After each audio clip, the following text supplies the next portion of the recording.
अल्हम्दुलिल्लाहि मुंशिल खल्क़ि मिन अदमी सुम्मा अस्सलातु अलल मुख्तारि फिल क़िदमी वल आलि वस्सहबी सुम्मा ताबिईन लहुम अहलि तुक़ा वन नुक़ा वल हिल्मि वल करमी अम्मा बाद फ़अऊज़ु बिल्लाहि मिनश शैतानिर रजीम बिबरकति बिस्मिल्लाहिर रहमानिर रहीम।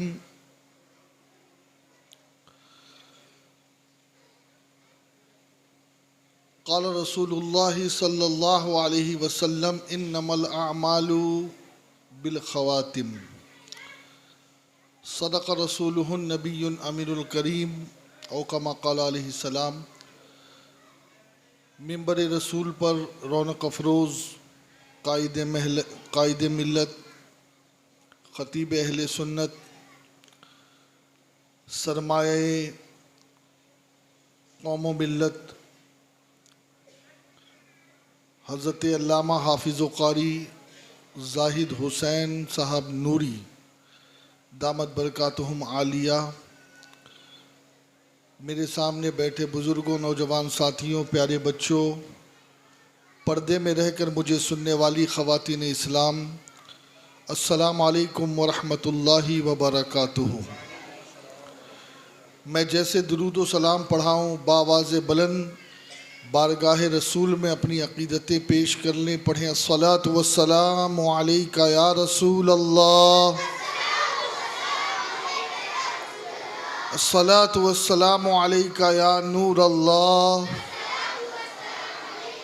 अस्सलातु वस्सलामु अलैका या नबी अल्लाह व अला आलिका व अस्हाबिका या जद्दल हसन वल हुसैन। राह पुरखार है क्या होना है, पाँव इफ़गार है क्या होना है, दूर जाना है राह दिन थोड़ा कूच तैयार है क्या होना है। अरे ओ मुजरिमे बेपरवा देख, सर पे तलवार है क्या होना है, दिल हमें तुमसे लगाना ही ना था, अब सफ़र बार है क्या होना है। क्यों रज़ा कुड़ते हो हंसते उठो, जब वो गफ़ार है क्या होना है। अल्हम्दुलिल्लाह सन हिजरी 1445 का ये मिलाद मुस्तफ़ा का जश्न है, जिसके आखिरी 2 या 3 प्रोग्राम रह गए हैं और फिर इंशाअल्लाह हम 12वीं तारीख की तरफ बढ़ेंगे और इंशाअल्लाह जश्न मुस्तफ़ा और जुलूस मुस्तफ़ा में शिरकत करेंगे। अल्लाह ताला हमें और हमारी आने वाली नस्लों को मरते दम तक हुजूर का मिलाद मनाते रहने की तौफीक अता फरमाए। मैं शुरू में एक अमल उन लोगों को बताना चाहता हूँ कि जिनके दिल में हुजूर को देखने की तड़प है, हुजूर को देखने का शौक़ है, हुजूर को देखने की चाह है। देखिए, हर आदमी का ज़ौक़ अपना है, मोहब्बतें अपनी हैं, तलब अपनी है, कैफियतें अपनी हैं। कुछ लोगों को लंदन देखने की चाह होती है, कुछ लोगों को अमेरिका देखने की होती है, कुछ लोग दुनिया के हुस्न में गुम होते हैं और कुछ ऐसे होते हैं जो मुस्तफ़ा के हुस्न के लिए तड़पते रहते हैं। और मेरे नबी का हुस्न, मेरे नबी का चेहरा, सैयदना अब्दुल्ला इब्न रवाहा फरमाते हैं कि अगर कोई दलील लेकर हुजूर ना आते, कोई मौजज़ा हुजूर ना दिखाते, कुरान की आयतें हुजूर ना पढ़ते, कुछ भी ना करते, तब भी हुजूर का चेहरा इस बात का गम्मास था कि ये अल्लाह के सच्चे नबी है। सुभान अल्लाह, सुभान अल्लाह। यानी हुजूर की सूरत ही ये बताती थी कि ये नबी का चेहरा है, ये रसूल का चेहरा है, ये आका का चेहरा है। और देखिए, बड़े लोग खुश हो रहे हैं, वो चांद पर पहुंच गए, चांद पर पहुंच गए।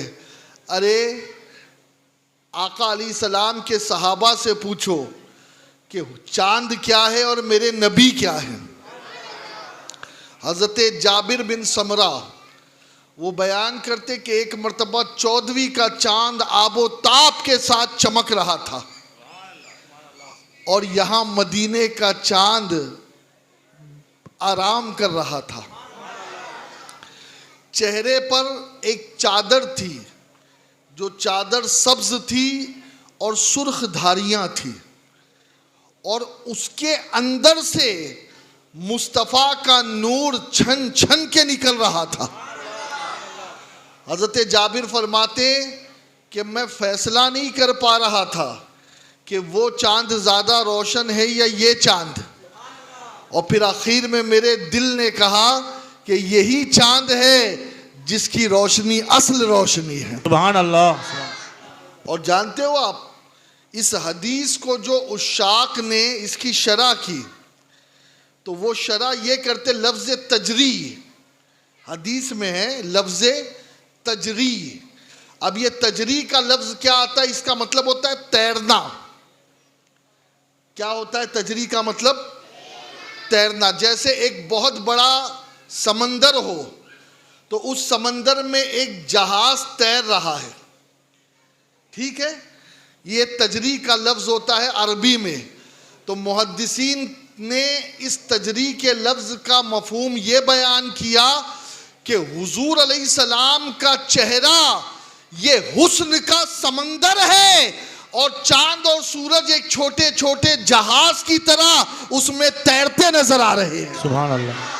ये मेरे आका का चेहरा है, ये मेरे आका के चेहरे का नूर है। बल्कि क्या बताऊं, आज उन्वान चेहरे मुस्तफ़ा नहीं है, लेकिन एक बात और चेहरे रसूल के हवाले से बता करके आगे बढ़ जाऊं। एक मर्तबा अल्लाह के नबी अलैहिस्सलातो तस्लीम ने किसी के साथ सौदा किया ऊँट का। उन लोगों ने हुजूर अलैहिस्सलाम को ऊँट दिया। हुजूर ने फरमाया भाई मैं अभी मेरे पास पैसे नहीं हैं, मैं पैसे ला करके दूंगा, मैं पैसे ला करके दूंगा। अल्लाह अकबर कबीरा। अब हुजूर तो सौदा लेके चल दिए, बाद में इनके जहनों में ये बात आई कि इस आदमी को हम पहचानते भी नहीं, हमने तो इससे नाम भी नहीं पूछा, कबीला भी नहीं पूछा, ये हम लोगों को क्या हो गया, हम लोग कोई बेवकूफ़ तो नहीं है, यूं ही हमने अपना माल दे दिया, हमारा ऊँट दे दिया। अब ये आपस में बातें कर रहे थे कि उस काफिले की जो सरदार की बीवी थी वो बाहर आ गई पर्दे के साथ, और उसने कहा खबरदार उस आदमी के बारे में कुछ मत कहना, अगर उसने लाकर नहीं दिया तो मैं जिम्मेदार हुई इस सौदे की। अब वो कहते हैं कि मलिका, वो सरदार की बीवी, क्या आप उन्हें जानती हो? कहा जानती तो मैं भी नहीं हूं। कहा जानती तो मैं भी नहीं। कहा तुम कैसे गारंटी ले रही हो? कहा जब तुम्हारी बातचीत चल रही थी ना तो मैं हुजरे में से चुपके चुपके देख रही थी, और जब मैं देख रही थी तो उनका चेहरा बता रहा था कि ये चेहरा किसी झूठे का चेहरा नहीं हो सकता। उनका चेहरा ये बता रहा था कि ये चेहरे वाले कभी दगा नहीं करते बल्कि वादा वफा करते हैं। और फिर हुआ यही कि आका अली सलातो तस्लीम ने एक सहाबी को भेजा और उस सहाबी ने वो माल ला करके उसको दिया, और कैफियत ये हुई अब सबकी। पूछा वो कौन है? कहा वो हमारे आका है। कहा उनका नाम क्या है? कहा मोहम्मद। का कबीला बनु हाशिम। वो सारे का सारा कबीला पहुंचा, वो सरदार की बीवी भी पहुंची, सरदार भी पहुंचे, और कुछ नहीं कहा हुजूर कलमा पढ़ा करके मुसलमान बना दीजिए। सुभान अल्लाह, सुभान अल्लाह। हाँ, तो ये मेरे मुस्तफ़ा का चेहरा है। अल्लाह करे कि हमें ख्वाब में ज़ियारत नसीब हो। इसलिए कि ईमान वाले और जो हुजूर के आशिक है, हुजूर उन्हें अपने जलवों से फैज़याब करते रहते हैं। और आला हज़रत तो कहते हैं कि जीते जी अगर जलवा नसीब नहीं हो तो क्या है, जान दे दो वादे दीदार पर, जान दे दो वादे दीदार पर, नक़द अपना दाम हो ही जाएगा। का हुजूर ने वादा किया है कि मैं अपने आशिकों की कब्र में आता हूं। हाँ, तो वहां तो दीदार पक्का है। इसलिए आप अगर आशिकों को पूछे ना, देखिए मैं आशिकों की बात कर रहा हूं भाई, कि भाई तुझे जिंदगी पसंद है या मौत, तो आशिक कहता है मुझे तो मौत पसंद है, वो जिंदगी नहीं पसंद करता। कहा क्यों? कहा इस जिंदगी में गारंटी नहीं है कि हुजूर से मुलाकात हो या ना हो, हुजूर का चेहरा नसीब हो या ना हो देखना, लेकिन मरने के बाद गारंटी है कि मुस्तफ़ा कब्र में तशरीफ लाएंगे। मुफ्ती अहमद यार खान नईमी कहते हैं कि हमें तो जिंदगी की रूह ना क्यों हो मुस्तरिब, मौत के इंतजार में, रूह ना क्यों हो मुस्तरिब, मौत के इंतजार में, सुनता हूं मुझको देखने आएंगे वो मजार में, सुनता हूं मुझको देखने आएंगे वो मजार में। बल्कि आशिक तो ये कहता है कि सुना है कब्र दे अंदर तुसी तशरीफ लाओगे, तो मैं ऐसी मौत पे कुर्बान जावा या रसूल अल्लाह। हाँ, मदीने जो जाते हैं ना, मदीने, तो वो रोज़े रसूल देखते हैं, गुंबदे खजरा देखते हैं, वो गिलाफ देखते हैं, जालियां देखते हैं, उन्हें भी रसूलुल्लाह का दीदार नहीं होता। इसीलिए कहते हैं कि मदीने जाने से भी बड़ी चीज है मर जाना, मदीने जाने से भी बड़ी चीज है मर जाना, मदीने जाने से भी ज्यादा फजीलत वाला अमल है मौत। इसलिए कि मदीने जाने वाले को गारंटी नहीं है, लेकिन मरने वाले को गारंटी है कि मुस्तफ़ा का जलवा देखूंगा, सुभान अल्लाह, सुभान अल्लाह, मुस्तफ़ा का चेहरा देखूंगा। खैर, ये तो अपना अपना नसीब है। जो लोग 24 घंटे मोबाइल फ़ोन पर फिल्मी हीरोइनों को देखे, जो लोग सीरियल देखे, जो लोग पिक्चरें देखे, जो लोग कॉमेडी देखे, तो फिर उनको ये सब शौक नहीं आते कि वो हुजूर का चेहरा देखे, हुजूर की ज़ियारत। हाँ, फिर वो हीरोइन के हुस्न में गुम रहते, गंदगी में पड़े रहते हैं। एक बात मैं बताऊं हज़रत, अल्लामा कमरुज़्ज़मा आज़मी साहब क़िबला, अभी उन्होंने हल्क़े क़ादरिया शुरू किया, तो पहली महफ़िल में उन्होंने एक बात कही। पहली महफ़िल में कहा कि अब मेरी उम्र बहुत होती जा रही है, अब मैं चाह रहा हूँ कि तुम लोगों ने जो जिम्मेदारी दी है तो उसको कुछ कहूँ, अब खिलाफतें भी तकसीम कर रहे हैं वो। अब उन्होंने कहा आपको पता है, आप जब इस महफ़िल में आते हो तो इस महफ़िल में आने के बाद आपका दिल करता है जल्दी से महफ़िल ख़त्म हो, जल्दी से भागे, एक बेचैनी होती है, इस तरह भी कैफियत होती है, यार ये क्या, यार ये मौलाना लंबी किए जा रहे हैं, ये क्या पका रहे हैं, ये क्या जो है वो चिल्ला रहे हैं, होता है ना। तो अल्लामा साहब ने कहा ये कैफियत क्यों होती है? आदमी मस्जिद में आता है, वो 2 रकात पढ़ के भागता है, दुआ के लिए भी नहीं रुकता, कैफियत ऐसी क्यों होती है? तो अल्लामा साहब ने कहा कि जो गंदी नाली का कीड़ा होता है, उसको अगर गंदी नाली से निकाल कर कोई अपने घर में साफ जगह रखे और उस पर खुशबू लगाए, तो वो गंदी नाली का कीड़ा बेचैन हो जाता है। वजह क्या है? उसको आदत है गंदगी में रहने की। तो जब पाकीज़ा माहौल मिलता है तो बेचैन हो जाता है, क्योंकि आदत ही गंदगी की पड़ गई है। यही मिसाल उन लोगों की है जिनका दिल मस्जिद में नहीं लगता, जिनका दिल नबी की महफिल में नहीं लगता। वरना खुदा की कसम, हुजूर का जिक्र तो वो जिक्र है कि अगर यहाँ बीमार आ जाए तो अल्लाह इस जिक्र की बरकत से उसे शिफा दे देता है। सुभान अल्लाह, सुभान अल्लाह। नारे तकबीर, नारे रिसालत, उलमाए अहले सुन्नत। अपना इलाज कराओ, अपना इलाज, मौलानाओं को मत कोसो। मस्जिद के ट्रस्टियों को मत को सोरे मस्जिद में ये सहूलत नहीं है, ये 24 घंटे एसी रहना चाहिए। अबे बात एसी की नहीं है, एसी की तैसी है। तेरी किस्मत, तेरा मुकद्दर, तेरी सोच, तेरी फिक्र कि तेरा दिल रह चुका है गीबतों में, रह चुका है शराबियों के बीच रहने में, रह चुका है अय्याशियों के करने वालों के बीच रहने में। मोबाइल में लगे 12-12 घंटे, 2-2 घंटे, 3-3 घंटे क्या देख रहे हैं? पिक्चर देख रहे हैं। क्या देख रहे हैं? ड्रामा देख रहे हैं। ला हौला वला कुव्वता इल्ला बिल्लाह।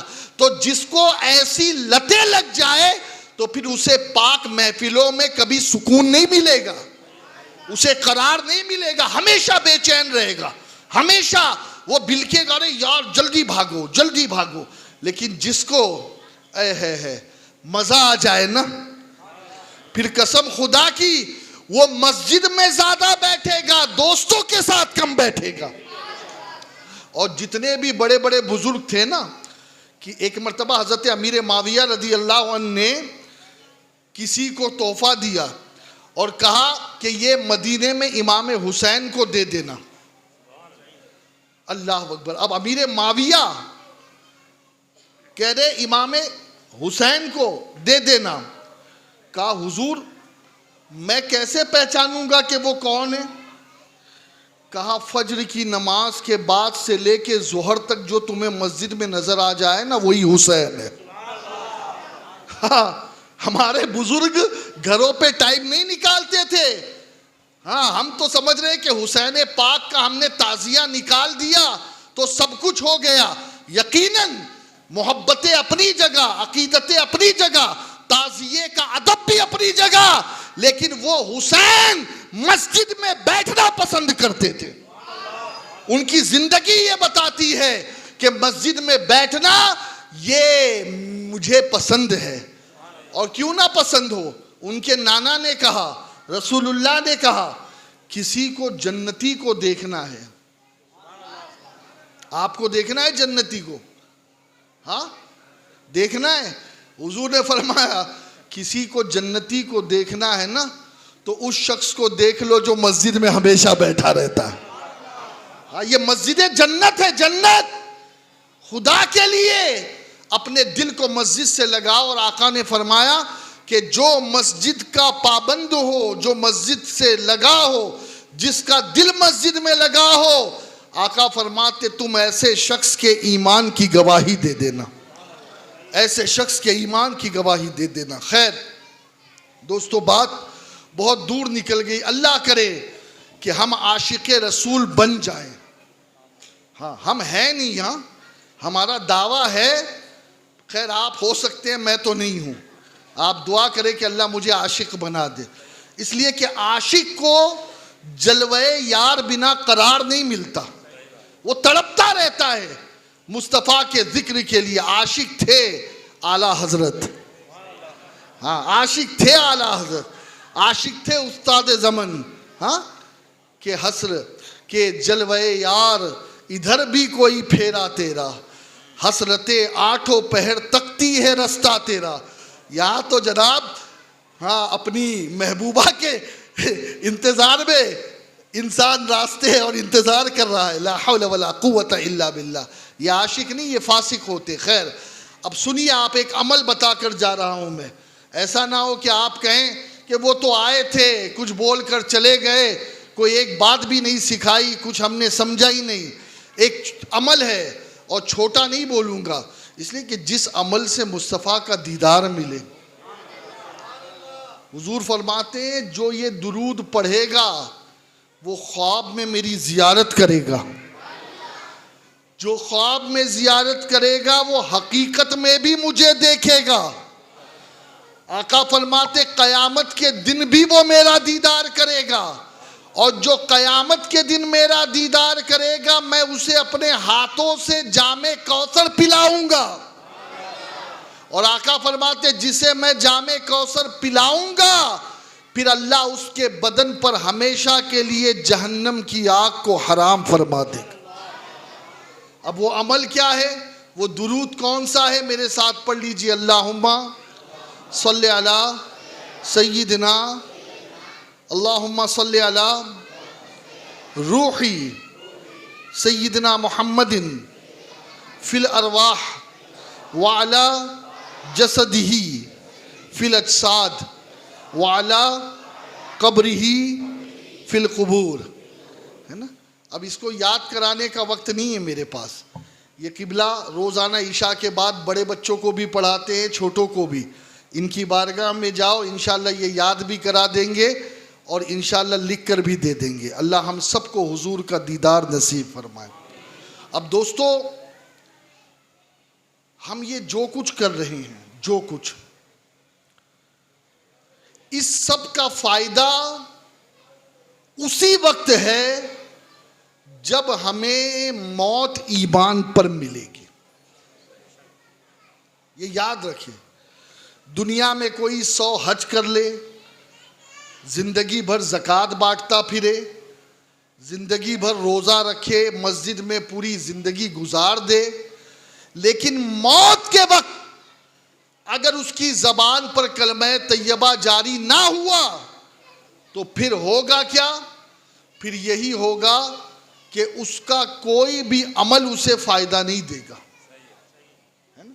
आप क्या समझते हैं, गैर मुस्लिम लोग समाज सेवा और पुण्य के काम कम करते हैं क्या? हमसे ज़्यादा अस्पतालों में इलाज वो करवाते हैं गरीबों का, हमसे ज़्यादा पानी का प्याव वो पिलाते हैं। आप गुरुद्वारे में चले जाओ, कई मंदिरें हैं आपके यहीं पर जहाँ 24 घंटे लाइन लगी होती है और खाना बंटता होता है।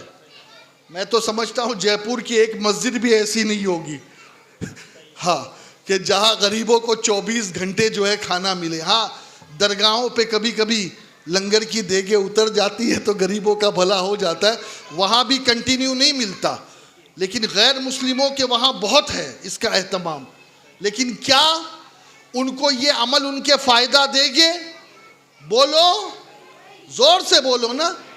नहीं, नहीं देंगे। क्यों नहीं देंगे? कि मेरे आका अलैहि सलाम ने फरमा दिया इन्नमल आमालु बिन नियात, एक अलग हदीस है।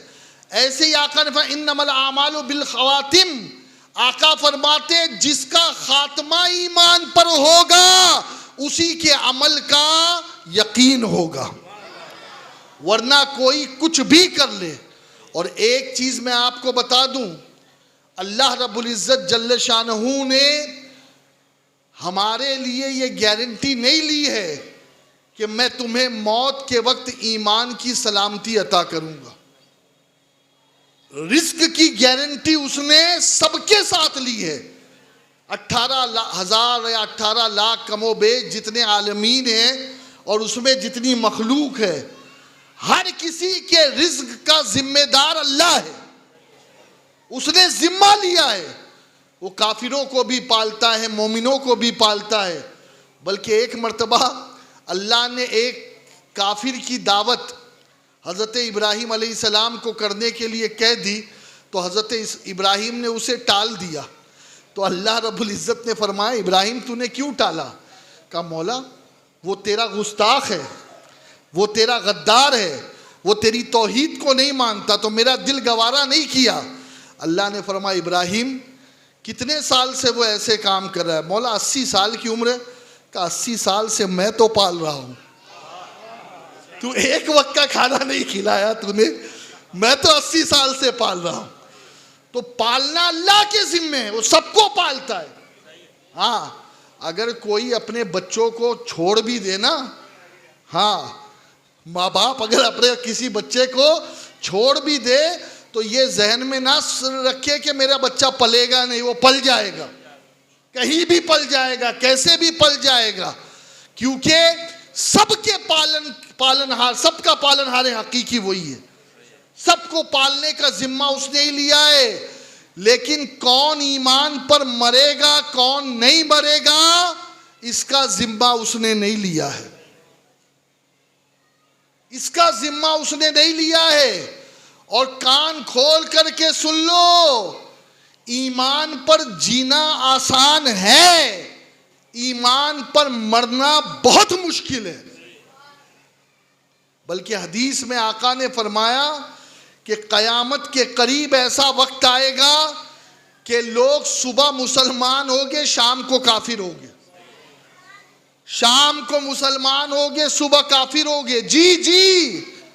और वो जो फितना आने वाला है दज्जाल का, वो तो इतना खतरनाक होगा, इतना खतरनाक होगा, हैंड टू हैंड एक आदमी को लेगा, वो उसकी जिस्म के 8 हिस्से कर देगा और लोगों के सामने उसे जोड़ देगा और खड़ा कर देगा, कहेगा अब मुझे रब मानो।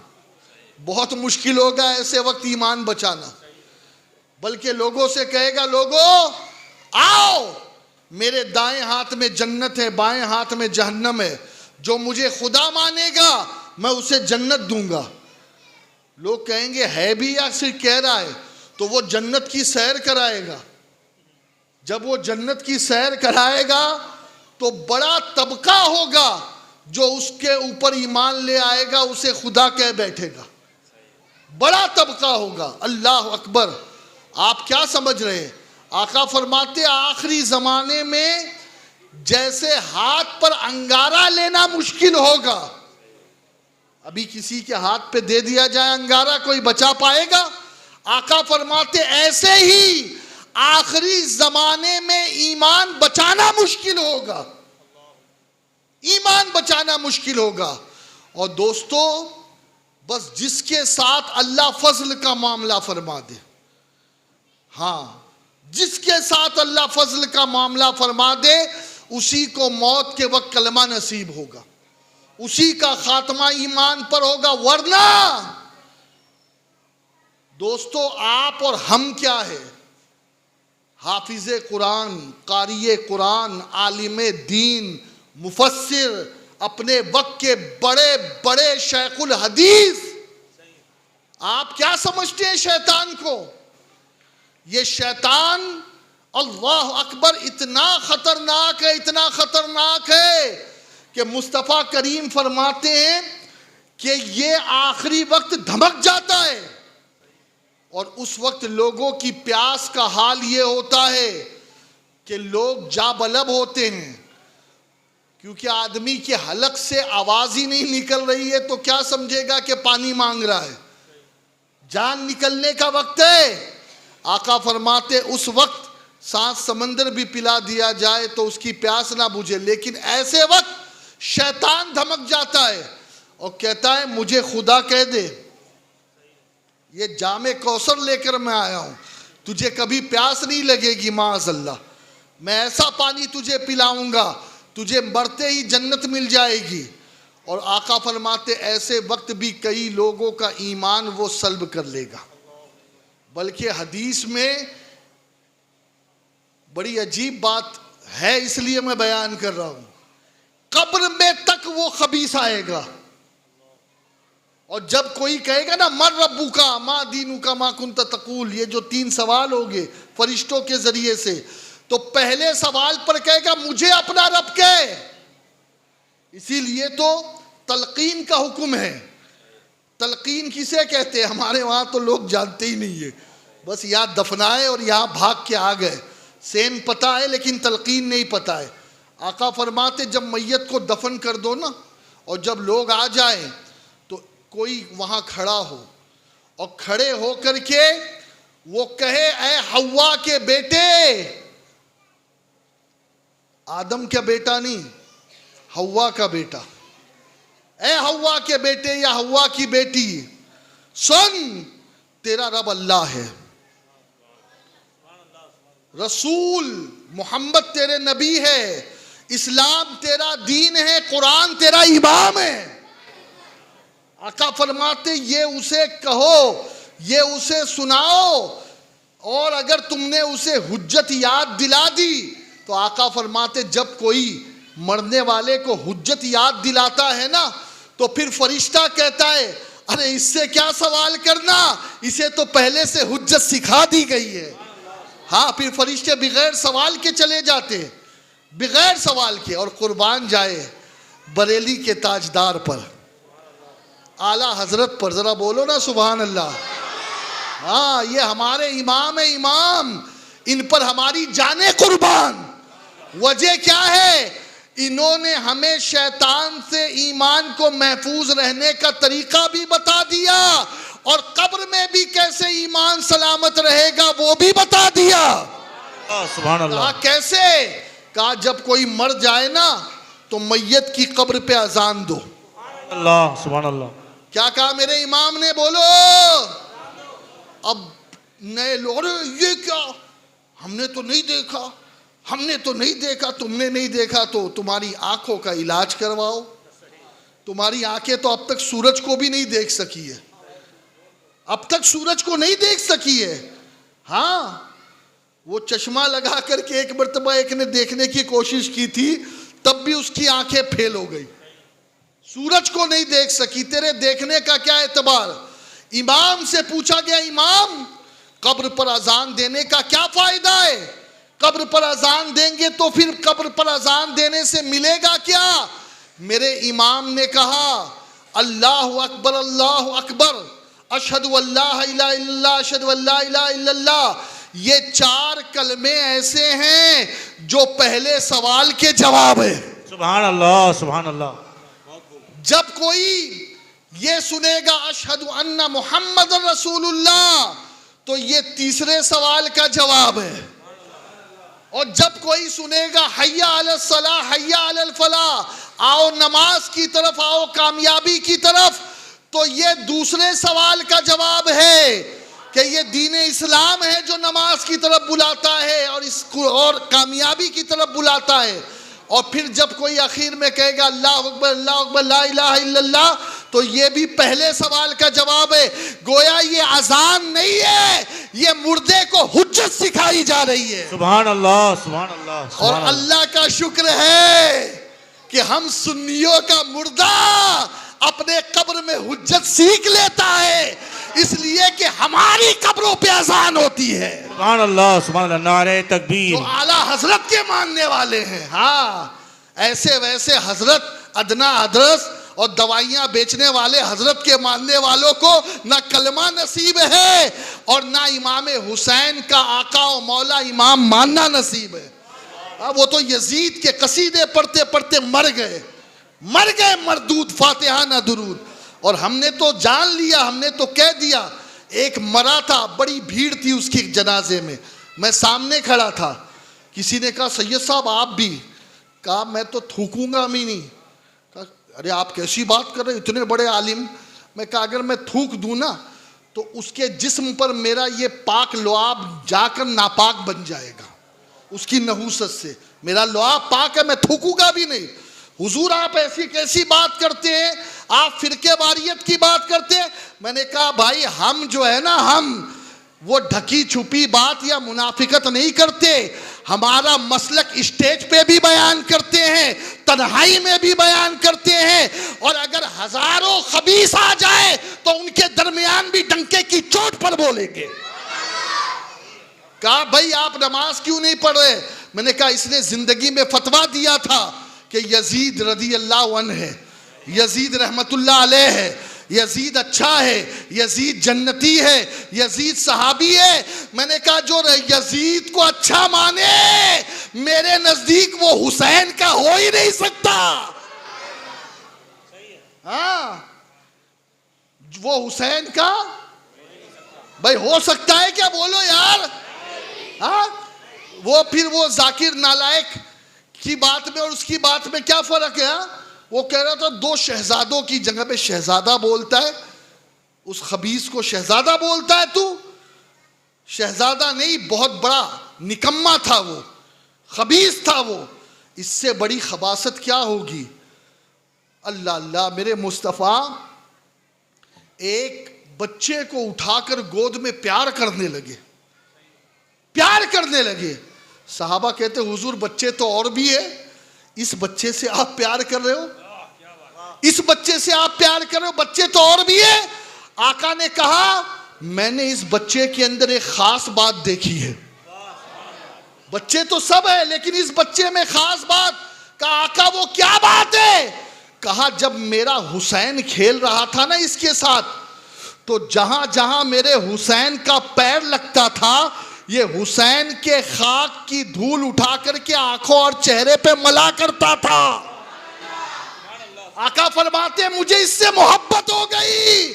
अरे जो हुसैन के कदमों की धूल से मोहब्बत करे उससे आका मोहब्बत करे, और जो हुसैन पे तलवार उठाए, जो मेरे हुसैन को कत्ल करने की बातें करे, हम उसे इमाम बनाएंगे, हम उसे मुफ्ती बनाएंगे, हम उसे अपना कायद बनाएंगे।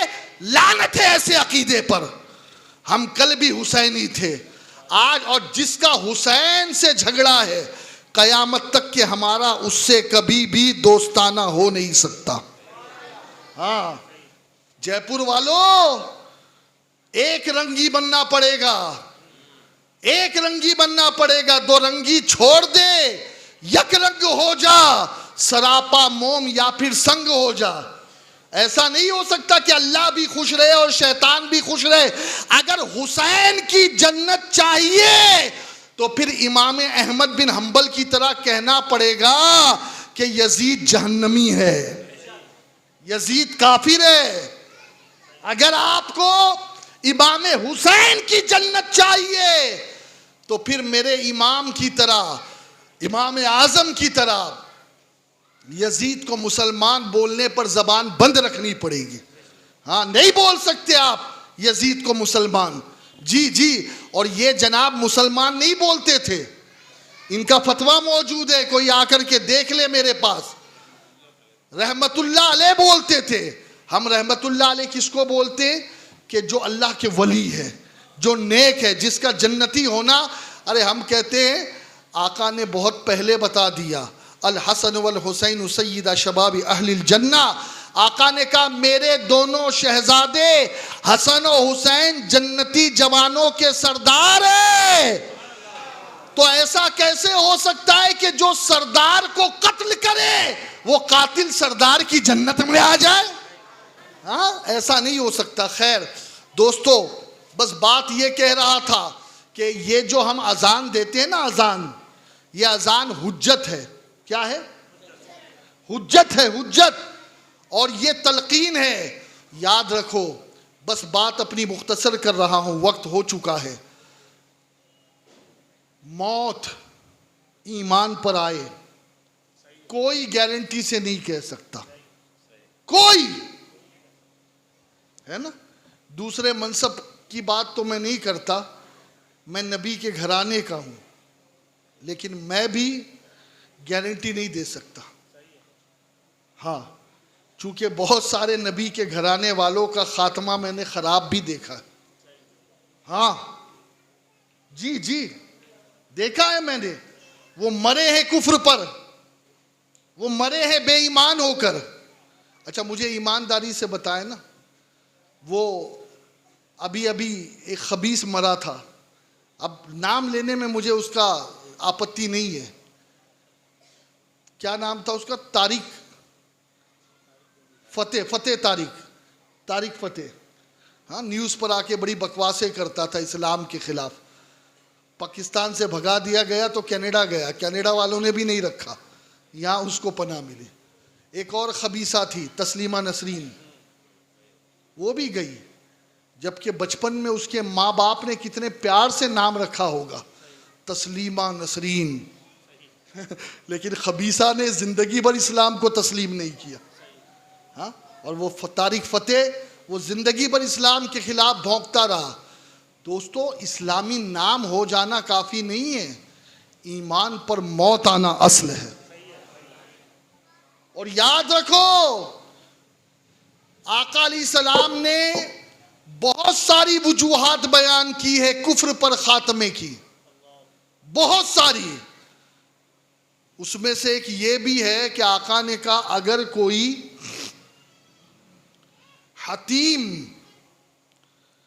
मकाम इब्राहिम और हजर अस्वद के दरमियान असर और मगरिब के बीच हालत रोज़ा में नमाज की हालत में सजदे की कैफियत में मरे और उसके दिल में मेरी आल का बुग़्ज़ हो, आका फरमाते हैं वो ईमान पर नहीं मरेगा, बल्कि आका ने फरमाया कि जो मेरी आल का दुश्मन है उसका हश्र अल्लाह यहूद और नसारा यहूदियों के साथ करेगा। याद रखे दोस्तों, ईमान पर अगर मरना है ना तो रोजाना अल्लाह से दुआ करनी होगी, मौला ईमान पर खात्मा दे, वरना याद रखो कुछ काम नहीं आएगा। अगर मौत के वक्त ईमान सलामत ना रहा, ना दाढ़ी काम आएगी, ना अम्मामा काम आएगा, ना झुब्बा कुब्बा काम आएगा, ना ये तस्बीह काम आएगी, ना कुरान की तिलावत काम आएगी, ना तबलीगी चलत फिरत काम आएगी, कुछ नहीं। ईमान पर मरोगे तभी जन्नत मिलने वाली है, तभी जन्नत मिलने वाली है। और ईमान पर अगर मौत नहीं आई, आज हम दुआएं मांगते हैं ना, अल्लाह रहम फरमाए, हमारी दुआओं में बहुत कम ऐसे लोग हैं जो ईमान पर मरने की दुआ करते हैं, बल्कि अक्सर लोग, इमाम साहब को 40 साल तो हो गया होगा नमाज पढ़ाते पढ़ाते, हजरत से पूछो क्या हजरत कभी किसी ने चिट्ठी भेजी कि हजरत मेरे लिए ये जुमा में दुआ कर देना मेरा खात्मा ईमान पर हो? शिफा की चिट्ठी बराबर आती है, वो थोड़ा कारोबार में कर्ज में डूब गया, हजरत दुआ कर दीजिए, उसकी चिट्ठी बराबर आती है। मोहल्ले वालों को पता चल जाए कि गरीब की बेटी की शादी है तो उसकी भी चिट्ठी आ जाती है, दुआ की फला के घर में शादी है तो कुछ मदद हो जाए। दुआ सिर्फ दुनिया दुनिया दुनिया दुनिया दुनिया दुनिया ही के लिए रह गई है। आखिरत मौत, इसकी दुआ तो हमने करना छोड़ ही दिया है, भूल ही गए। जबकि दोस्तों आखिरत और दुनिया में फर्क कितना है मालूम है आपको? अल्लाह के नबी अलैहिस्सलाम ने मिसाल दी, मिसाल फरमाया ये पानी का गिलास है ना, अब गिलास में अगर कोई पानी में एक उंगली डाले और निकाले तो उसके हाथ में कितना पानी लगेगा? कतरा भी गिर जाएगा, वो कुछ तरी लगी रहेगी है ना, कतरा भी गिर जाएगा कुछ तरी। आका फरमाते आखिरत और दुनिया, इन दोनों की मिसाल ऐसी है, ऐसी कि आखिरत समंदर है और उस समंदर में उंगली डुबाकर आप जो निकालते हो और जो पानी तुम्हारे उंगली में लगता है, वो उंगली का पानी वो दुनिया है, वो आखिरत है। और उस आखिरत की पड़ी नहीं है, पड़ी नहीं है, फिक्र नहीं है कि मरने के बाद क्या होगा। सब कहते हैं हजरत मेरे मरने के बाद मेरी औलाद का क्या होगा, मेरे मरने के बाद मेरे बच्चों का क्या होगा, मेरे मरने के बाद मेरी बीवी का क्या होगा। ओ बेवकूफ अहमक, बच्चों का जो होगा होगा, बीवी का जो होगा होगा, तेरा खुद का क्या होगा मरने के बाद? कभी ये सोचा है? तेरा क्या होगा मरने के बाद? तुझे कब्र में फरिश्तों के डंडे मिलेंगे या जन्नत की बहारें तेरा इस्तकबाल करेगी? कभी फिक्र किया है तूने कि मरने के बाद क्या होगा, मरने के बाद क्या होगा? जनाबे अब्बास और जनाबे उमर दोनों दोस्त हैं, दोनों दोस्त। कहा कि हम दोनों में से जो मरेगा ना तो ख्वाब में आके जरूर बताए कि क्या हाल हुआ। इत्तेफाक की बात यह कि जनाबे उमर का इंतकाल पहले हो गया, जनाबे अब्बास का इंतकाल बाद में हुआ। 1 साल गुजर गया, 1 साल बाद हजरत उमर ख्वाब में तशरीफ लाए, 1 साल बाद हजरत उमर ख्वाब में तशरीफ लाए। जनाबे उमर से हजरत अब्बास ने कहा दोस्त भाई तूने अपना वादा पूरा नहीं किया। इनमें बड़ा दोस्ताना था, हुजूर के चचा की इज्जत तो करेंगे ना हजरत उमर। हाँ, बल्कि एक मर्तबा बारिश नहीं हो रही थी, ये भटक रहे ना गली गली, हाँ नगर नगर, मुसल्ले लेकर टेबल लेकर अजाने दे रहे, बारिश हो जाए बारिश। मैंने कहा बेवकूफो, ऐसे बारिश नहीं होती, बारिश कैसे होती है ये जनाबे उमर से पूछ। जनाबे उमर बारिश के लिए निकले दुआ करने के लिए। अब देखो अंदाज क्या है, अंदाज क्या है। दुआ मांगने से पहले हुजूर के चचा अब्बास का हाथ पकड़ के आगे लिया काबे के सामने, कहा मौला तेरे नबी के ज़ाहिरी हयात में उनका वसीला था, आज उनके चचा का वसीला पेश करते, मौला बारिश नाजिल कर। यहां दुआ करते वहां बारिश बरसने लगती। ये जो नमाज इस्तिस्का पढ़ते ये गलत नहीं है, होनी चाहिए ये नमाजें भी, लेकिन याद रखे आदम की दुआ भी वसीले से कबूल हुई। सुभान अल्लाह, सुभान अल्लाह। उमर की दुआ भी वसीले से, और वसीला किसका? नबी के करीबियों का, ये याद रखे। हाँ, जो नबी के करीब है उनका वसीला। अब 1 साल बाद हजरत उमर मरने के 1 साल बाद ख्वाब में तशरीफ लाए। कितने साल बाद बोलो? 1 साल बाद, 1 साल बाद। अब कौन है उमर? थोड़ा सा मैं समझा दूं ना, ताकि आप अपनी हालत पर गौर कर ले कि हम कहाँ हैं और वो कहाँ थे। जनाबे उमर वो हैं कि आका ने 10 लोगों को सामने कहा, जन्नत की गारंटी दी, उन 10 में से एक जन्नती उमर है। हाँ, कौन है उमर? जिसके बारे में आका ने सर्टिफाई किया, किसी मौलवी ने नहीं, किसी पीर ने नहीं, किसी मुफ्ती ने नहीं, वो रसूल जो मालिके जन्नत है उसने सर्टिफाई किया उमर जन्नती है। उमर जन्नती है, जन्नती। एक मर्तबा पता है आपको, अल्लाह अकबर, जनाबे उमर फारूक आजम रदी अल्लाह ताला ने जनाबे हुज़ैफा को बुलाया। हजरत उमर पे हमला हुआ, आपको पता है? पता है या नहीं? मैं तो दुआ करता हूं अल्लाह मुझ पर भी कोई ऐसा हमला हो जाए। आमीन बोलो। हाँ, मैं ऐसी मौत पसंद नहीं करता, इसलिए कि हुसैन का खून जिसके जिस्म में हो ना, वो बिस्तर पे मरना पसंद ही नहीं करता। उसे तो मज़ा ही करबला की रेत पे आता है। हाँ, और जिस दिन आप भी समझ जाओगे ना, तो कभी तबई मौत नहीं मांगोगे, हमेशा शहादत की मौत मांगोगे। और मेरा रसूल दिन में 5 मर्तबा अल्लाह से शहादत की मौत की दुआ मांगा करता था। हाँ, शहादत, मौत भी और शहादत भी। और हज़रत उमर तो अजीब आशिक थे, अजीब। अल्लाहुम्मा रज़ुक़नी शहादतन फ़ी सबीलिक वजअल मौती फ़ी बलद रसूलिक। कहते थे अल्लाह मुझे मौत दे, मौत, और मौत भी दे तो तेरे रसूल के शहर में दे। और अल्लाह ने कैसी मौत दी। नमाज पढ़ा रहे थे, मुसल्ले पे हमला हुआ, अल्लाह अकबर, भगदड़ मच गई। लेकिन मजाल है कि नमाज खराब हो किसी की। 2 आदमी लेके उमर को पीछे निकले, अब्दुर्रहमान इब्ने औफ ने नमाज मुकम्मल कराई। ये नमाज का अदब था।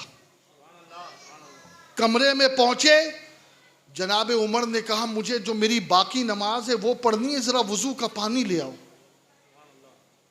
किसी ने कहा हुजूर दूध पी लीजिए। अब जैसे ही दूध गया तो दूध वो आंतों में से बाहर।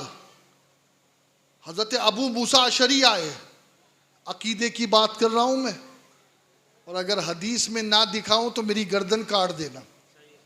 अबू मूसा अशरी ने जब ये हाल देखा ना, कहा उमर तुम अगर चाहो तो तुम्हारी मौत टल सकती है। ये कौन कह रहा है? अबू मूसा अशरी। हाँ, अबू मूसा, यानी उन्हें पता है कि अल्लाह के वहां उमर का मकाम क्या है। हाँ, तुम चाहो तो तुम्हारी मौत टल सकती है। लेकिन आप मुस्कुराए, चुप रहे, कुछ नहीं कहा।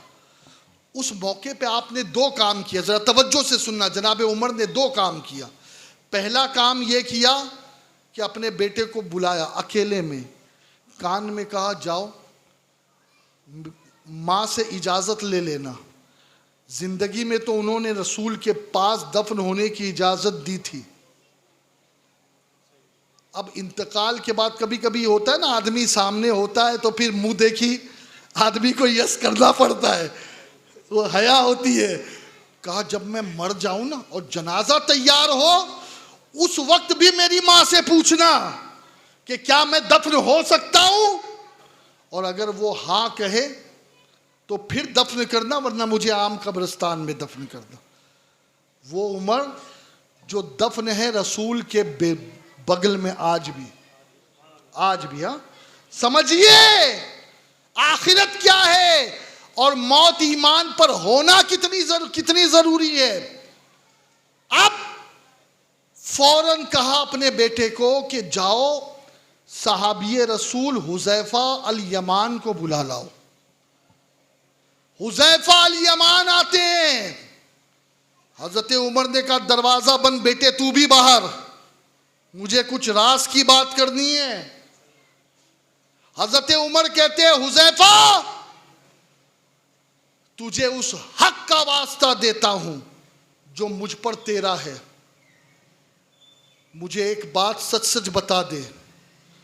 रसूलुल्लाह सल्लल्लाहु अलैहि वसल्लम ने जिन मुनाफिकों का नाम लिया था, उस मुनाफिकों के नाम में कहीं उमर का नाम तो नहीं है? जान निकल रही है, मौत का वक्त है। जनाब उमर हुज़ैफा यमानी से कह रहे हैं क्यों? क्योंकि सारे सहाबा को पता था कि जिन जिन लोगों के बारे में नबी ने कुछ लोगों के नाम जाहिर भी नहीं किए थे, कुछ के छुपाए भी थे, लेकिन हुज़ैफा को सबका बेटा मालूम था।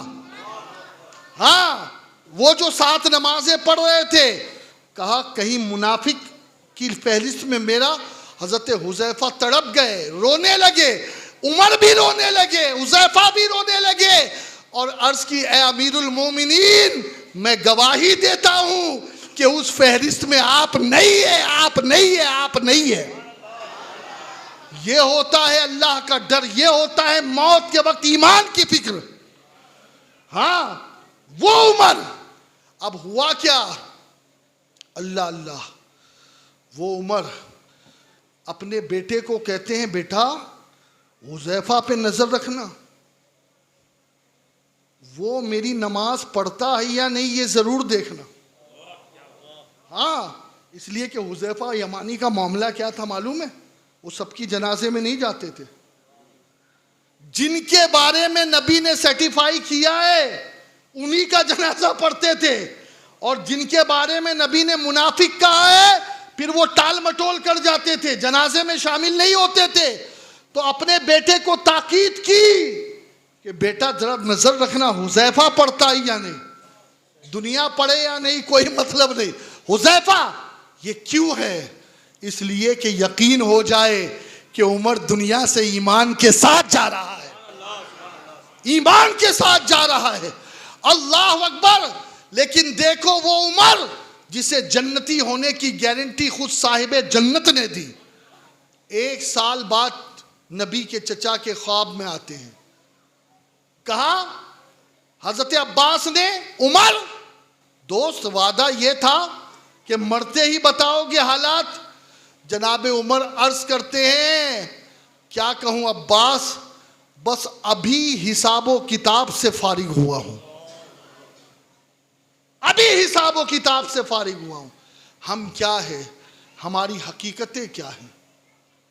अरे एक शख्स था, मरते वक्त उसकी जबान से कलमा जारी नहीं हो रहा, बहुत बड़े पीर का मुरीद था। हाँ, बहुत बड़े पीर का। मैं सिर्फ अदबन उस पीर का नाम नहीं ले रहा हूं ताकि कोई ये ना समझे कि उस पीर के मुरीद को इन्होंने हकारत की नजर से देख लिया, ऐसा नहीं।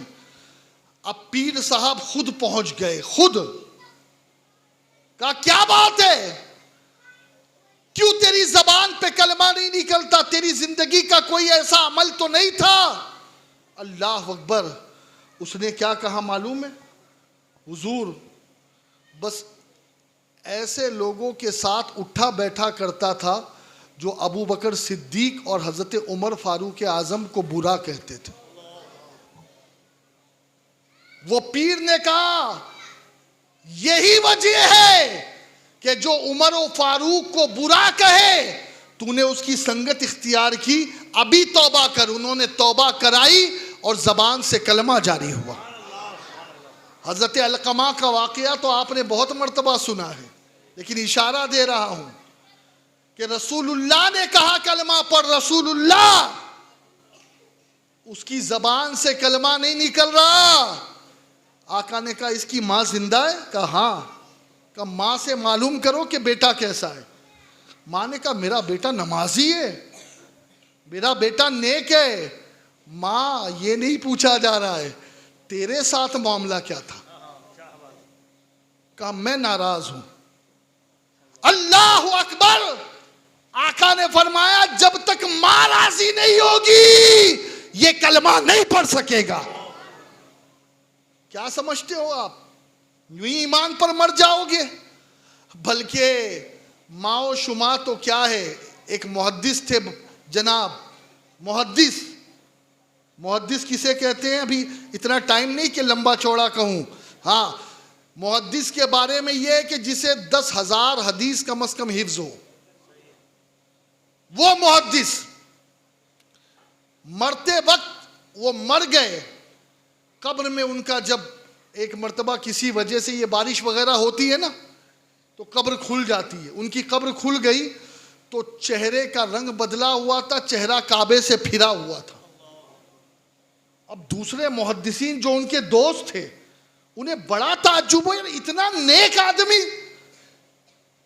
क्योंकि चेहरे काबे से उसी का फिरता है जिसका खात्मा खराब हो। ये याद रखिए आप। हाँ, अब जाके कब्रें खोदना मत शुरू कर देना भाई, अल्लाह के लिए। हाँ, ये कुछ राज होते हैं अल्लाह के, ठीक है ना। अब वो जो उनके दोस्त थे मुहद्दिसीन, उन्होंने कहा यार मालूम तो करो कि आखिर इतने बड़े मुहद्दिस होने के बाद इनकी आकिबत बर्बाद क्यों हुई।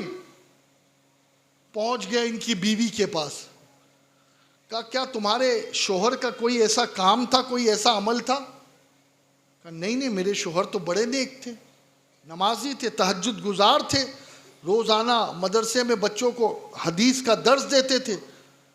कहा नहीं, कुछ बात है जो तुम छुपा रही हो, तुम्हें अल्लाह का वास्ता हमें बताओ। इसलिए कि बीवी से ज़्यादा, हाँ, माँ भी नहीं जानती इतना करीब से। हाँ, सारी पोले बीवी को पता होती है, इसीलिए आदमी डरता है बीवी से।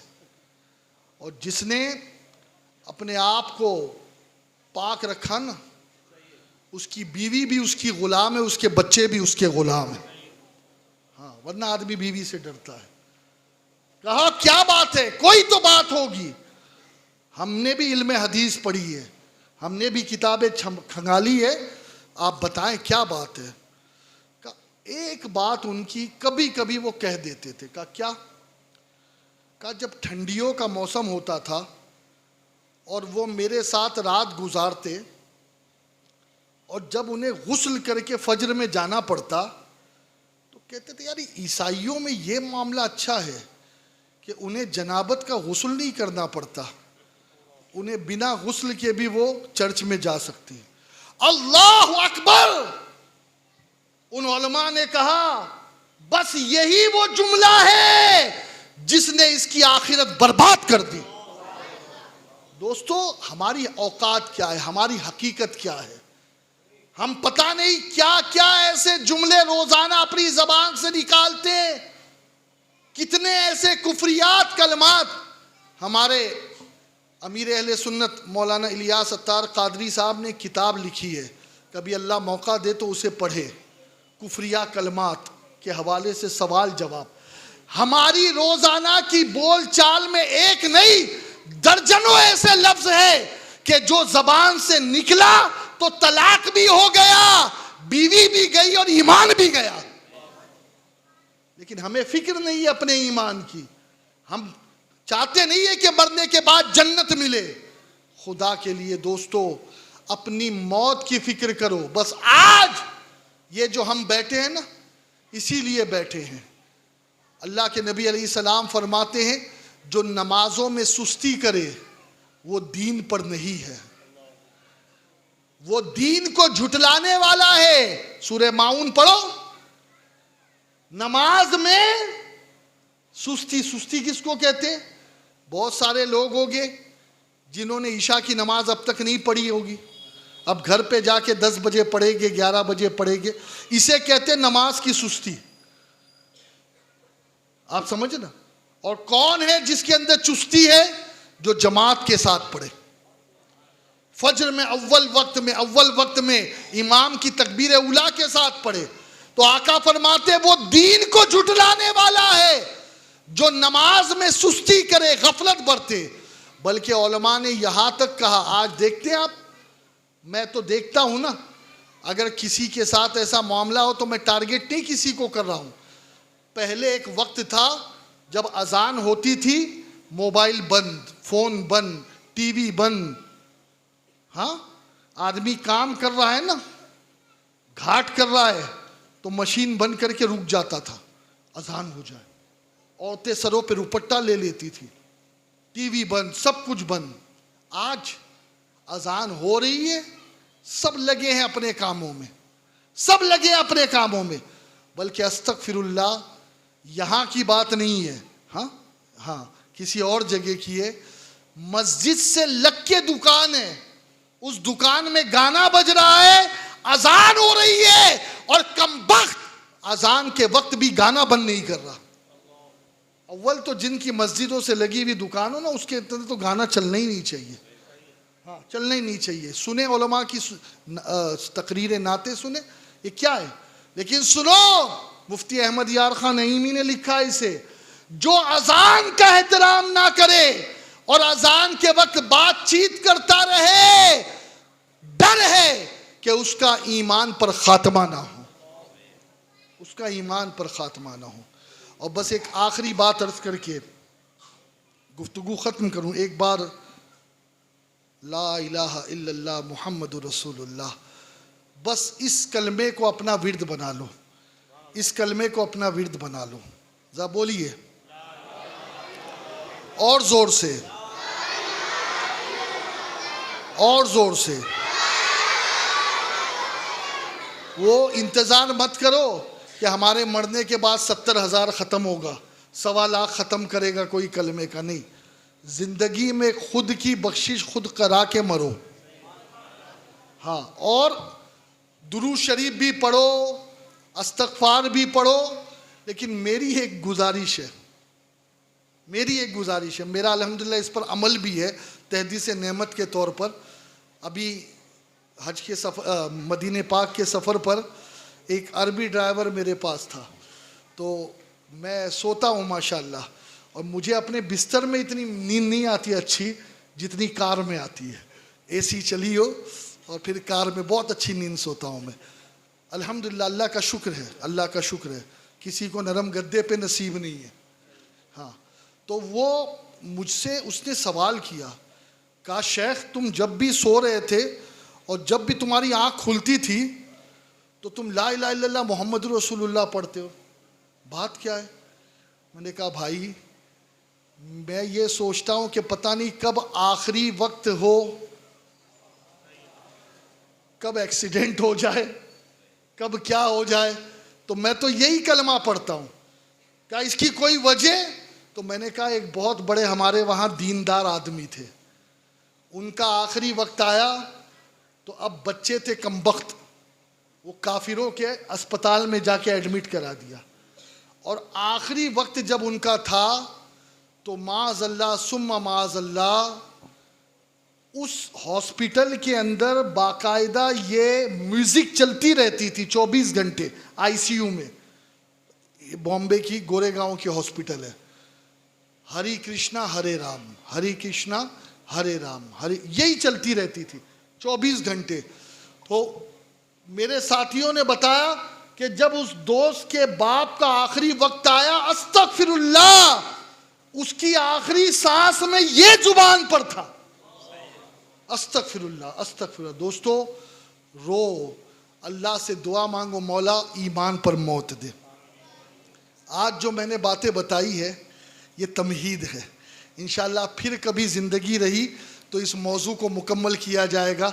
और मैं हज़रत से माफ़ी चाहूँगा कि मैंने घड़ी को नहीं देखा और इस वजह से 15 मिनट ऊपर हो गया। अल्लाह आपको मुझे सबको ईमान पर मौत नसीब फरमाए। अल्लाह हमें रोज़ाना ईमान पर मौत की दुआ मांगने की तौफीक दे। अल्लाह हमें ऐसे अमल की तौफीक दे कि जिस अमल की वजह से आखिरी वक्त हमारा ईमान सलामत रहे। आला हज़रत ने भी दुआ की, दुनिया में हर आफत से बचाना मौला, उक़बा में ना कुछ रंज दिखाना मौला, बैठूं जो दरे पाके पैगंबर के हुजूर, ईमान पे उस वक्त उठाना मौला। ईमान पे अल्लाह हम सबको ख़ात्मा ईमान पर नसीब फरमाए। मौत सोने से पहले कुल या अय्युहल काफिरून, सोने से पहले जब आंख बंद होने लगे ना, सबसे लास्ट में यही सूरत पढ़ के सोए। कौन सी?